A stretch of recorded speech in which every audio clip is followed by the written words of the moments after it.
How many people believe that you can't teach an old dog new tricks? How many believe that?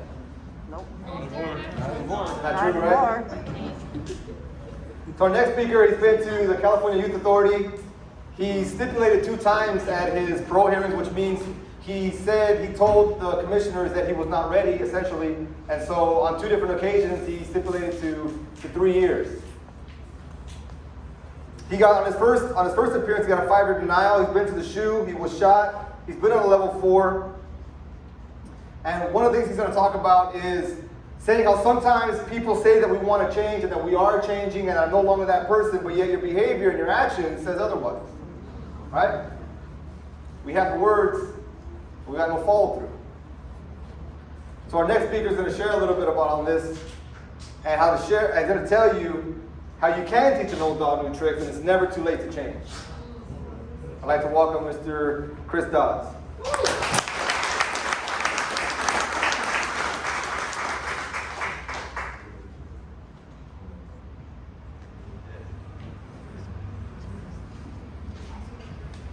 How you guys doing today? Good. I kind of picture my family out here. Just, man, you guys are doing a lot for your loved one. Just being out here just shows the love that you have for them. And I never thought about that love while I was in prison. But let me back up. I joined a gang at an early age. I'm a white guy, but I'm from a Raza gang. What up, Raza? Anyways, I spent time in group homes, juvenile hall, I went to camps, I went to YA, and then I went to prison for murder robbery. I got a 26-year life sentence. And all this to me was just a normal program. It's who I was, it's all the beliefs I held on to, it just, everything fit together. You know, this was just, it was going smooth. And through all those years, up until the murder, I just was continually victimizing people. My community, my family, just everybody. I lived selfishly. I didn't think about nothing but myself. You know, I thought about my gang. I thought about impressing my gang, what they thought about me. And that's basically the only opinion that counted to me.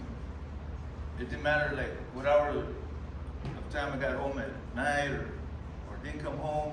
It didn't matter what I was doing to my mom or my father and all the trust I was losing there. I didn't care about their trust. I didn't care about I said I did, but I didn't, because like Robert just said, like my actions were proving otherwise. I was just worried about my lifestyle. So anyways,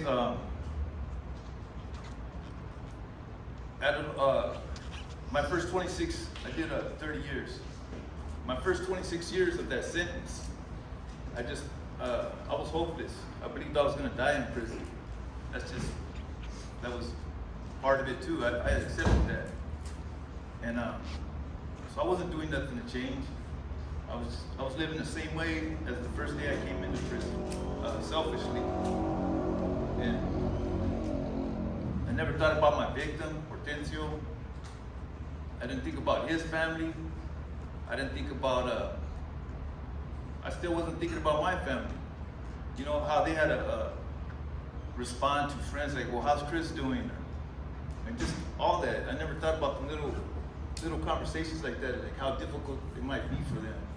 And, or when some other mother's talking about their son, what, you know, and a positive thing that they're doing with their life. And my mom's just like, man, but you can't really say nothing about me, you know? And those are just like little things, but it had to be a big thing to my mom, you know, or to my dad, to my dad. I was surprised this guy like something. So yeah, and that's what I kind of want to talk about today is victim's impact, because it helped me change and it helped me to develop empathy. You know, just putting myself in other people's shoes and just feeling that pain, the pain that I caused. And so when I first started changing, I was 51. Let's see, 51. No, I was 50, but I was like 2 months. January's my birthday. I was 2 months from being 52. And I was just sitting myself, I'm using heroin at the time, and I'm kind of close to home. I'm getting visits, so I'm going out, every other weekend. And I had a girlfriend, she's coming up, but I'm addicted to this heroin too. So before I'm going out, I gotta get well, I gotta get a fix just to be normal, just to go out there and laugh and smile, and get all the zoom zooms and wham whams they buy and visiting, and they kind of put on a show like Lou was talking about, just put on that mask as a son, as a husband, but it was all fake. And I just started realizing that. I'm meeting my nephews and my nieces for the first time, my granddaughter, and I'm just like, man, I'm out there and I'm just smiling in their face, and I'm giving them advice, but who am I to give advice? I'm not even following anything I'm telling them, and why would they even want to ask me something? I'm just like, I'm looking within myself. I'm just kind of got like an honest moment with myself and the person I was at the time.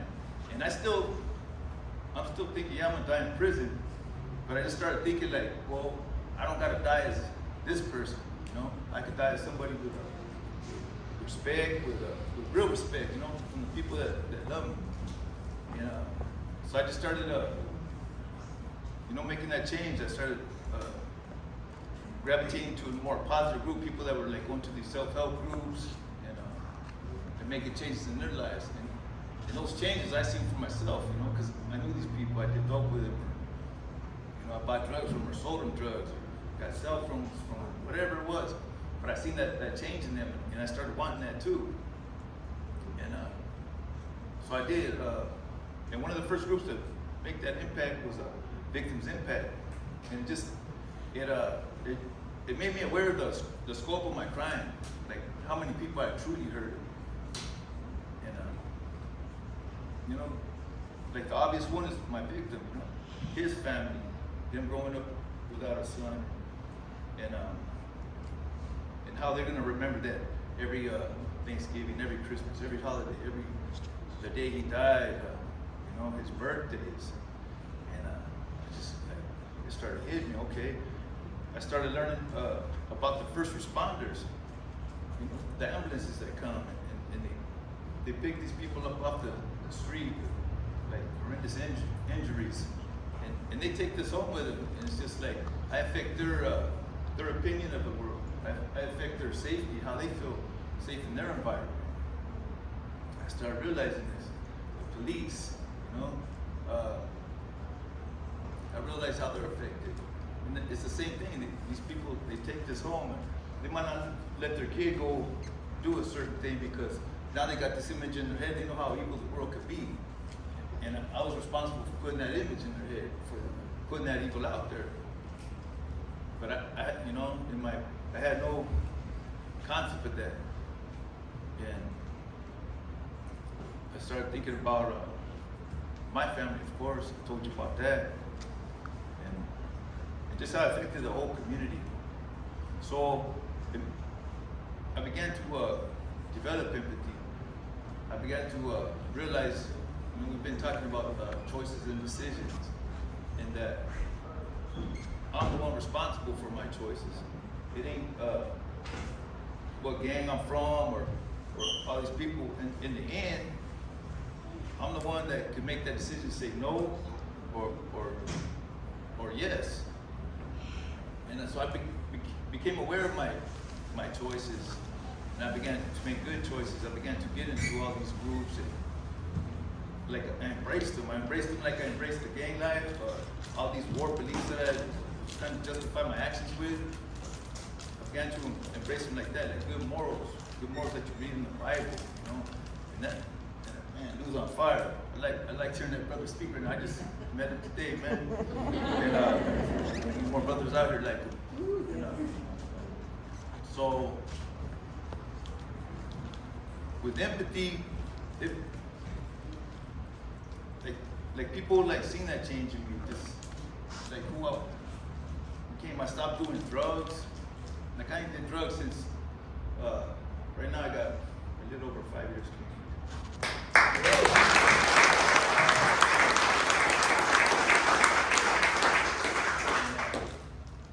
It just, you know, that was my choice. Like, done with this. It was a crutch. It was just me hiding from all the funk in my life, the pain, the life sentence, and you know, it had nothing to do with dying in prison. That was a choice that I made long ago when I murdered somebody. So, you know, I should have spent that first day that happened. I should have looked at myself then. I should have said like, wow, what did I just do? You know, I took something that only God could give you, and but it wasn't even a thought in my head. Nothing I did, you know. Nothing I did was, you know, I didn't think about victims or nothing.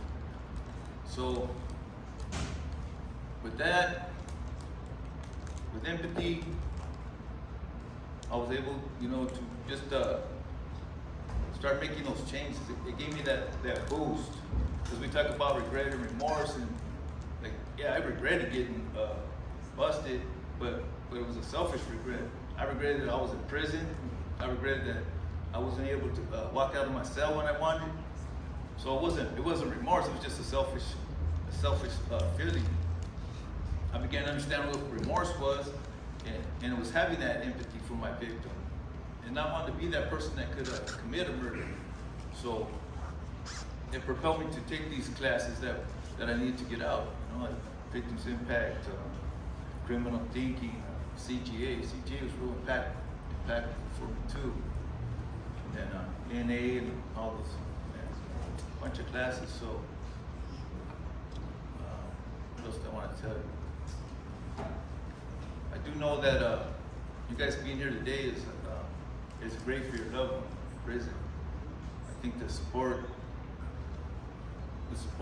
is gonna at one point it's gonna kick in where whatever they need to do, they're gonna do it. They're gonna see who loves them. So I think your continued support for them is what they need. I think that's about it. I gotta say.